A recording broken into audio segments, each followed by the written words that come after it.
Okay, here is the end of unit sticker challenge for unit 1.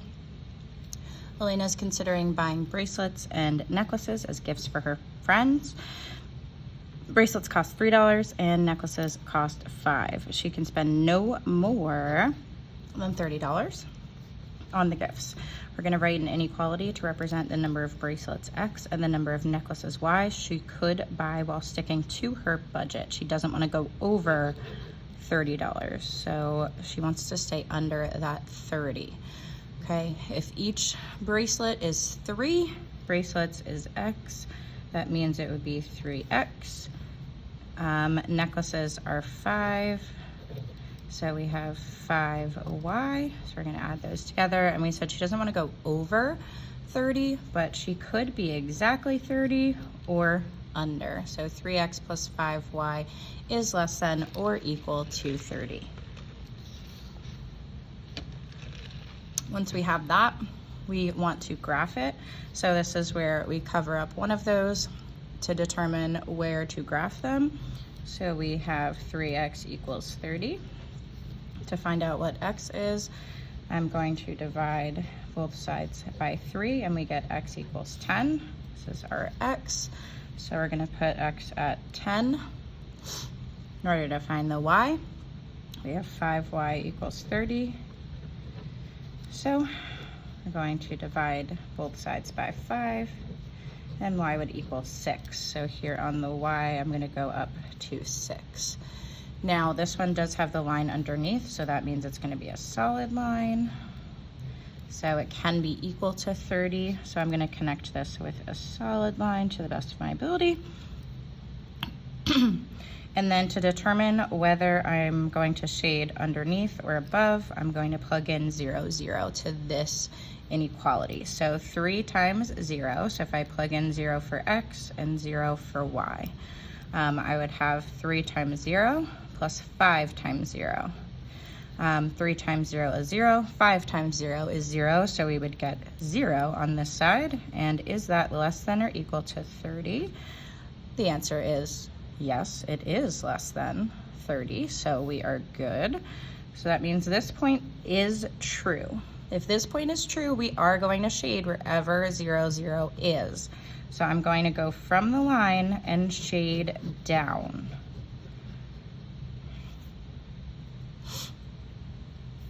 On your quiz, on your test, you will have access to colored pencils. So you will probably just color in the entire thing. So it might look something like this.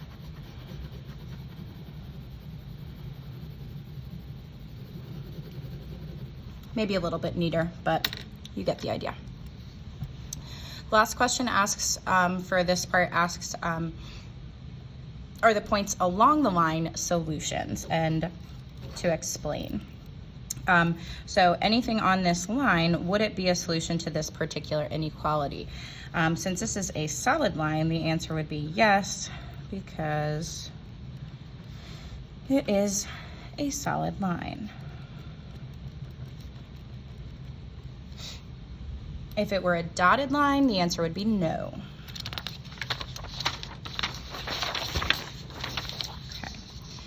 Okay. This one I think some people struggled with because we haven't talked about these kind of like money ones in a while with the cents. But Mackenzie has X pennies and Y nickels that add up to more than 40 cents. She also has fewer than 20 coins altogether. I don't know if those are showing up very differently. Maybe I'll use a different color.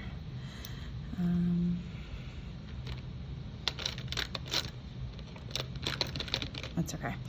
So I think most people see the 20 coins first. So she has some of each type of coin, right? So this is the graph for it, but she has some of each type of coin. She has some pennies and some nickels. And altogether she has fewer than 20 coins. So she has less than 20. Now, the other one, like I said, we haven't really talked about the pennies and nickels or like the cents in a while, but a penny is 1 cent, a nickel is 5 cents, and altogether she has more than 40 cents. So each, sorry, let me zoom out a little bit for this page. Each penny is 1 cent, so I can write 1x. Each nickel is 5 cents, so I can write 5y. And it adds up to more than 40 cents, so we're gonna write greater than 40.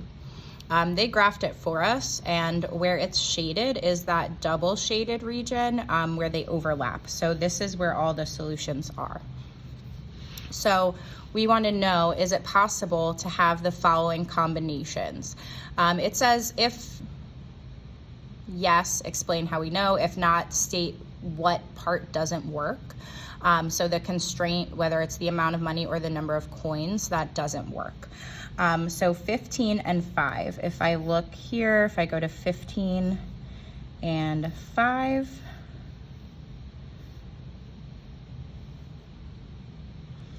if you look, that's actually where they both cross. And since they're both dotted lines, it doesn't work for either of them.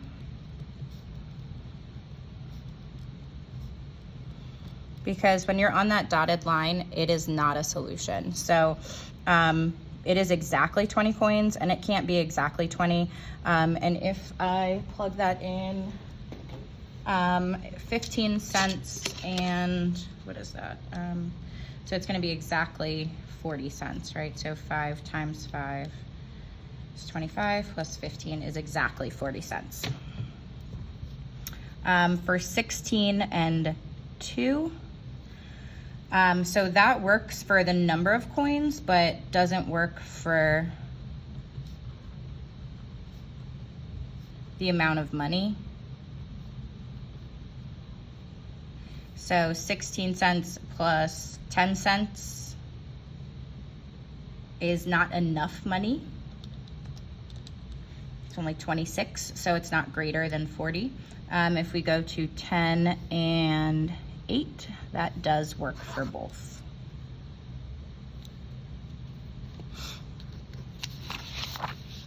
All right. The next one, this one you have to choose which one works. And I have 2 methods for this one. So I'm going to show you both. Actually, whoopsie daisies. I have 2 packets here so that I can show you both methods. So choosing which graph works. So they give you the inequalities. And the shaded area that is shown, since they don't show you both shadings and like where they overlap, the shaded area indicates the solution set. So this is actually indicating like the double shaded area. So one of the ways that you can do this is, what you can do is, since we have both inequalities, we can pick a point that is in this shaded area, because what it's telling us is this is a solution to both inequalities. So if I pick this point, which is in the double shaded area, this is 0, 0. And what I can do is I can plug it into both of these inequalities and see if it works. If it works for both, then it is the correct answer. If it doesn't work for one of them, then it's not the correct answer. So if I say 0 is greater than 3 times 0 plus 2, let's see if that works. Well, 3 times 0 is 0, so that's 0. 0 plus 2 is 2. Let me make that a little bit clearer. That's not very good. 0 plus 2 is not true, right? Sorry, 0 is greater than 2 is not true. 0 is not greater than 2. So this can't be the answer because it doesn't work for that first equation, that first inequality. So that can't be the answer. The next one that we have, I have a point, let's say at 3, 9, right? So here's 9, it's right in between. So I have a point at 3, 9. Let's see if y is greater than 3x plus 2. Let's see if 3, 9 works for that. So 9 is greater than 3 times 3 plus 2. Well, 3 times 3 is 9. 9 plus 2 is going to be 11. So 9 is not greater than 11. So that's not going to work. Next, let's try right? Here's a point, 0, 6. So here's a point in the shaded region. Let's see if that works for our first equation. Y is greater than 3x plus 2. So 6, is that greater than 3 times 0 plus 2? Well, 3 times 0 is just 0, so 6 is greater than 2. Okay, so it does work for the first one. So now we just have to check the other one that they gave us. Okay, so negative 4x plus 3y, is that less than or equal to 12? X is 0, so anything times 0 is going to be 0. So 3 times 6, is that less than or equal to 12? No, 18 is not less than 12. Okay, so that means it has to work for this one. So negative 2, 0. We have y is greater than 3x plus 2. So 0 is greater than 3 times negative 2 plus 2. That's negative 6. So 0 is greater than negative 4. That is true. Oh, sorry. And the other one is negative 4x plus 3y. Is that less than or equal to 12? Negative 4 times negative 2. And 3 times 0. Well, 3 times 0 is 0. Negative times negative is positive, and 8 is less than 12. So that does work for both. So here's your answer. That is a lot of work, but we're just checking the points. So you're just plugging it in and checking. If it doesn't work for one, then it's not it. It has to work for both of them. So that's just one way of doing it. Another way that you can do it, I'm going to show you another way for question 3. But this might not make sense to everyone. So if that way made sense to you, just choosing a point and plugging it in, use that method. If that makes sense to you, go for it. But here's another method that might make sense to you for checking it. So I know this equation. I can find like what this line would look like. Y is greater than 3x plus 2. Like I know that this starting point is 2. And I go up 1, 2, 3 over 1, right? So I know that this is the dotted line here. So I know that if I plug in 0, 0 for this particular line, 0 is greater than 3 times 0 plus 2.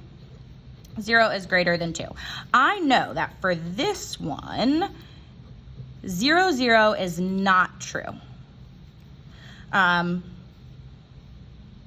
So 0, 0 for this dotted line is not going to work, okay? I'm gonna get rid of that x because that looks like a variable. So I know that that is not true. So for the dotted line, 0, 0 cannot be shaded. I know that for a fact because 0 is not greater than 2. So this one right here cannot work because for this dotted line, 0, 0 is shaded. So that can't work. If I go to the next one, this dotted line, if you look, right here, 0, 0 isn't shaded, but if you go up top, like everything that's down, this would be shaded. So that's not gonna work either. So I've already eliminated 2 of them. Now, if we check this one, my solid line here, if I plug in 0, 0, I would have 0 and 0, so 0 is less than or equal to 12. So for the solid line, I should have 0, 0 shaded. So we've already eliminated 2 of them. So if I go to my solid line, I should have 0, 0 shaded from my solid line. So in this one, in choice C, 0, 0 is not shaded. If I go down from the solid line, 0, 0 is not shaded here. If I go down from my solid line here, 0, 0 would be shaded. And if I go up from my dotted line, 0, 0 is not shaded. So again, just a different way of thinking about that question. So either way, you are going to get answer D.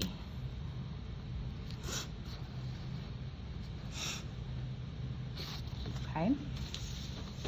Moving on to number 4. So this one we have a system of inequalities. So you have to write it.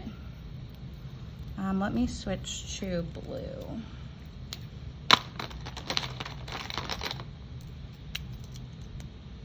Okay. A hairstylist charges $20 for a haircut and $40 for coloring. A haircut on average takes 1 hour and coloring takes 3 hours.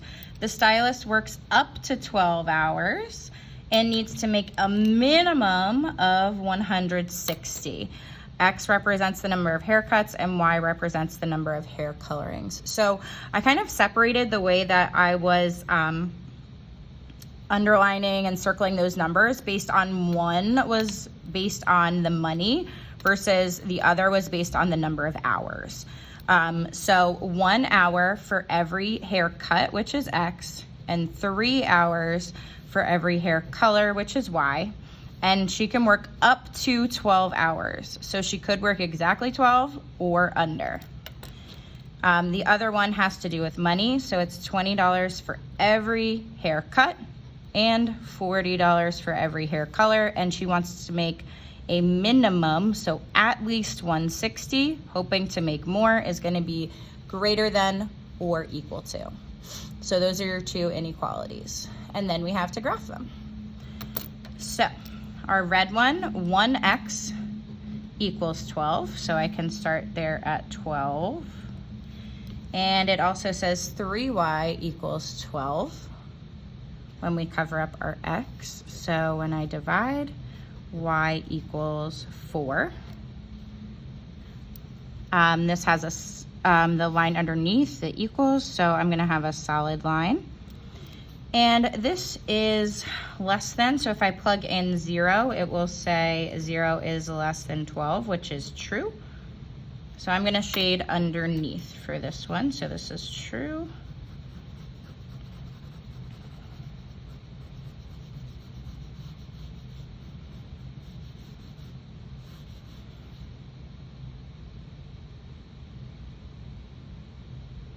Okay. The other one, what we have is 20 and 40. So we have 20x equals 160. If I divide by 20, x equals 8. So here's my 8. And I've run out of room over here, so I'm going to go on this side. We also have 40y equals 160. If we divide by 40, y would equal 4. So we actually have our intersection right there. This also has a solid line. If we plug in 0, 0 times 20 is 0, 40 times 0 is 0. So we would have 0 is greater than 160, which is not true. So I am not going to shade 0 for this one. I'm going to have to shade above. And we are going to color this whole thing in.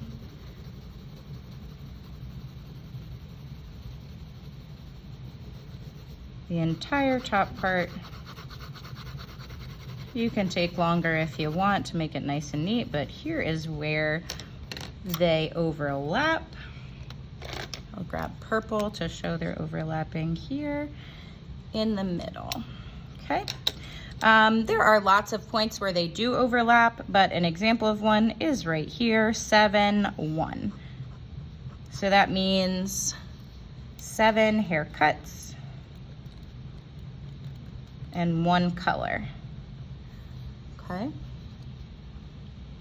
So we also could include anything that's on the line if we wanted to. So here, anything on the line here, right here on 12, on 8. But this question, identify a point that is a solution but is not possible or not likely. A lot of us kind of struggled with this today. We thought that maybe it would be like this one, but something that wouldn't make sense but is in the solution area would be something like this. 8, comma, 0.5. Anything with a decimal in this case wouldn't make sense.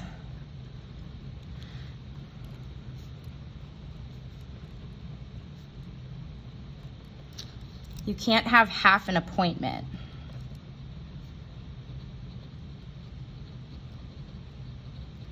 Okay, so you have to have a full appointment. You can't book half of a color. Okay, so that would be that. All right, now we're getting to, when we get to 5, 6, and kind of the rest of this, this is more of what was on your quiz 4, which I think a lot of us need to study. So we're about halfway through. I know it's been 20 minutes, so thanks for sticking with us. These two are both substitution. Oh, you can't see that. Substitution. Substitution. I think I spelled that right. So this is solving systems of equations by substitution. So system of equations by substitution. You can find that on the study folder. Okay.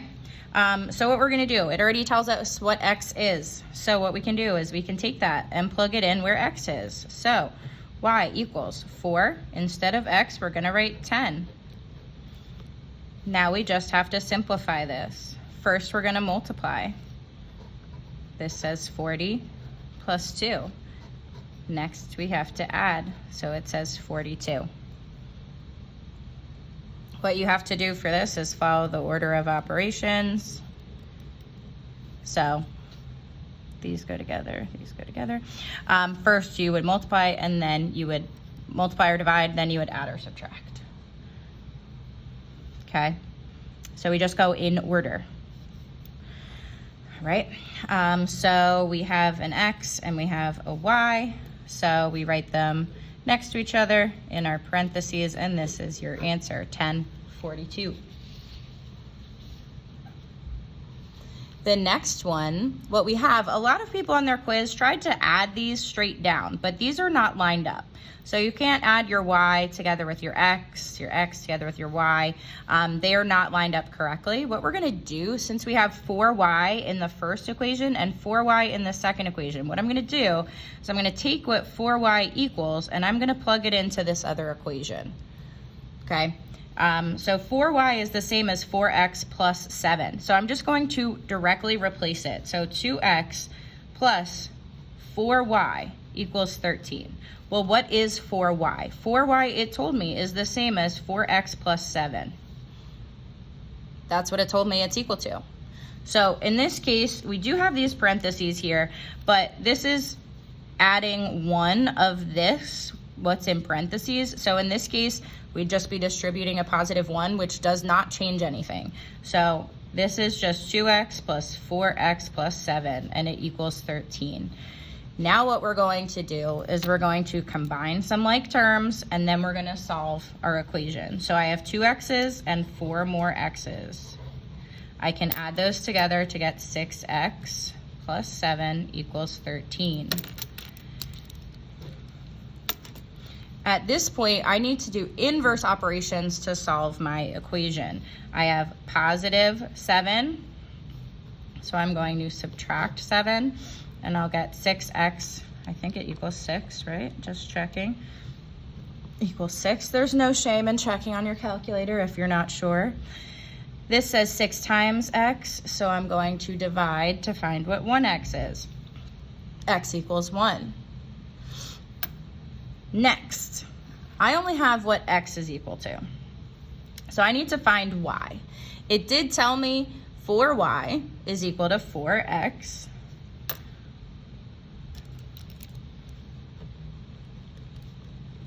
plus 7. Well, now I know what x is equal to. It's equal to 1. So I can plug it in right here. 4y equals 4 times 1 plus 7. So let's simplify that. What's 4 times 1? 4 plus 7. Now we add our 4 and our 7, we get 11. And lastly, we'll have to divide by 4. y equals 2.75. So I have an x, I have a y. We're gonna write them next to each other as our answer. So 1 and 2.75.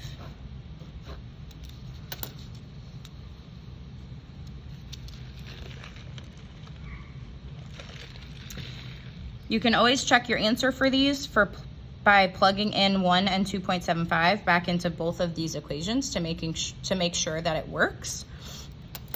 So we could check by plugging it back in and using your calculator to double check.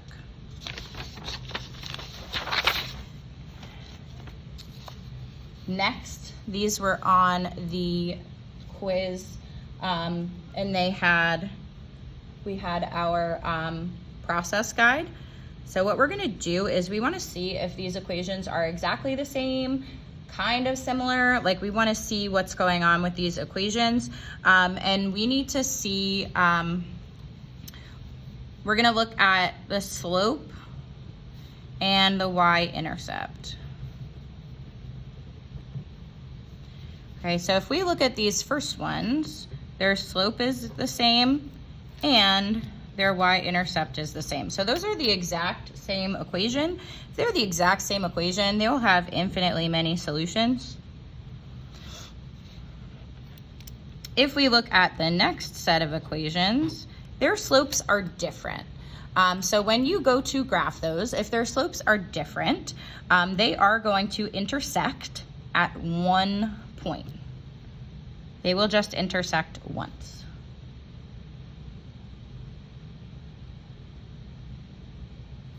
Guess I should have kept the slope the same color.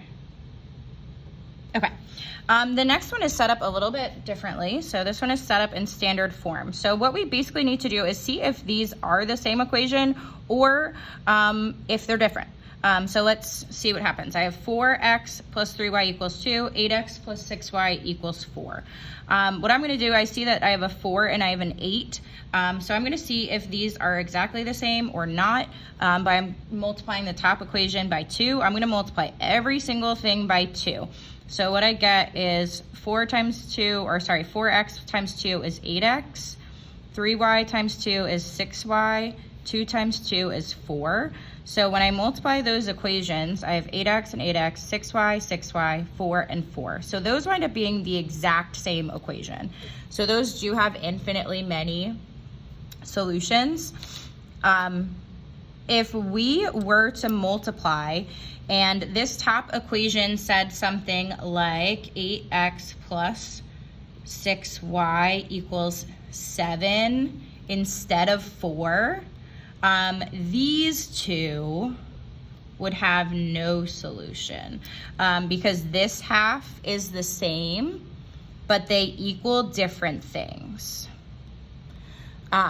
So that's just something to be aware of. In the last one, they're set up again in y equals, so I have the same slope here, and their y-intercepts are different. So what that means when you go to graph them, they're gonna start at a different point, but their slope is going to be exactly the same. So that means they will never touch, they are parallel, there is no solution.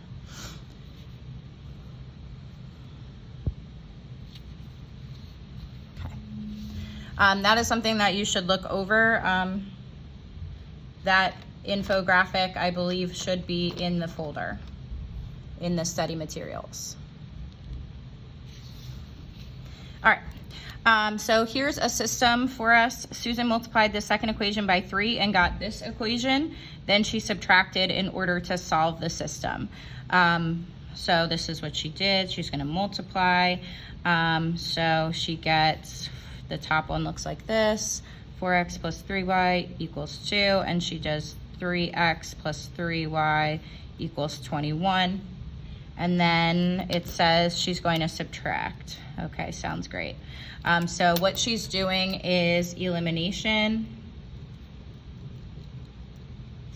It asks us, how does the original equation, this one, compare to the multiplied equation?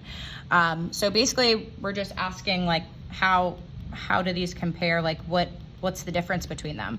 Well, They look a little bit different, but the equations are essentially the same. So these equations are equivalent.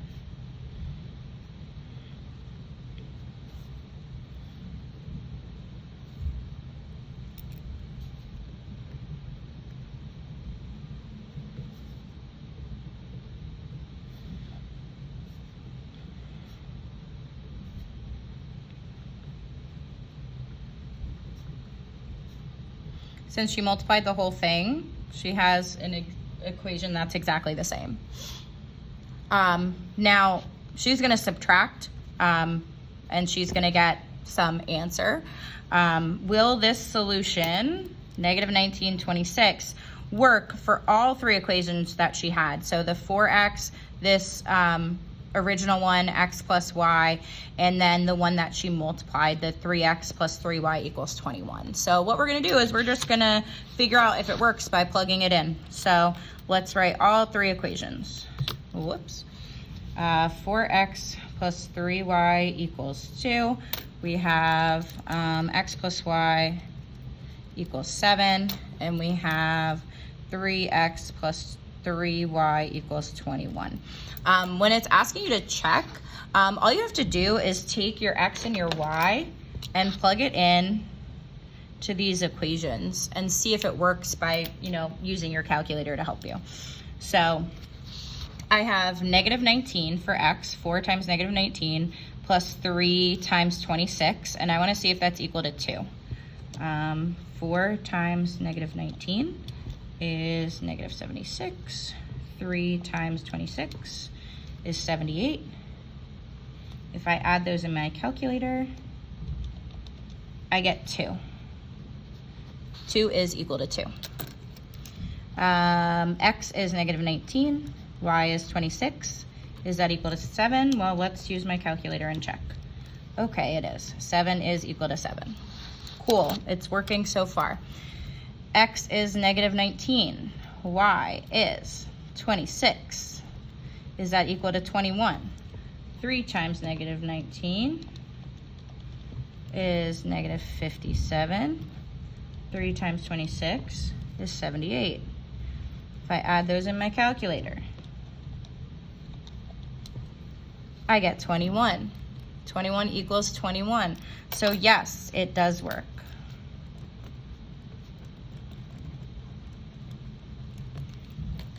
Okay. So we're just plugging in the x and y for each one and proving that it works. So since we just multiplied the whole thing, we had equivalent equations. I had these two plus an equivalent equation. It works for every single one. All right, lastly, we have to graph and find the solution. So I'm gonna use 2 different colors. Let's use some new colors, maybe pink. Yeah, that's a good one. Pink, and how about this green? Okay, so x minus y equals 4. So if I cover up my y, it says x equals 4. So 1, 2, 3, 4. If I cover up x, it actually says negative y equals 4. So I would have to divide by negative 1. And y equals negative 4. 1, 2, 3, 4. So let's connect those nicely and neatly.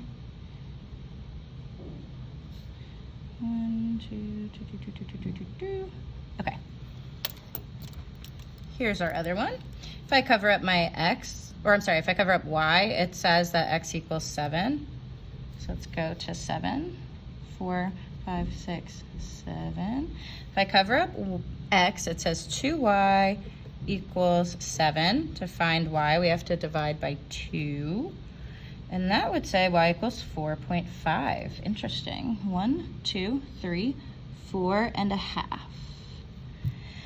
Okay, I'm gonna have to connect these really carefully. I might need something to connect these with. Okay.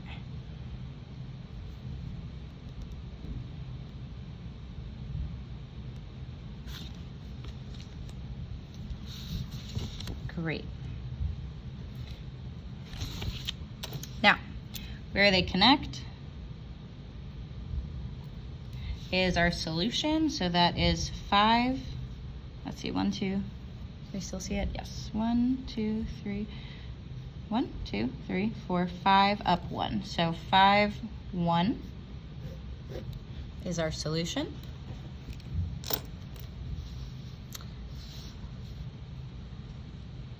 And let's graph one more. So if I cover up my y, it says 5x equals 20. I need to find 1x, so I'll divide by 5, so that'll be x equals 4. 1, 2, 3, 4. If I cover up x, 2y equals 20. To find y, we divide. Y equals 10. 1, 2, 3, 4, 5, 6, 7, 8, 9, 10. Okay. Okay, this makes me nervous.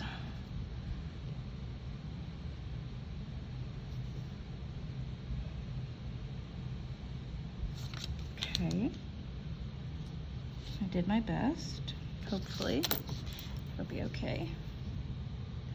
And this one, graphing from slope intercept. So we're gonna start at 4. 1, 2, 3, 4. And this says the slope is 1/2, so that means we're gonna go up 1 over 2. Up 1 over 2. And they have already crossed. They cross right here. 1, 2, 1, 2, 3, 4, 5. Over 2, up 5.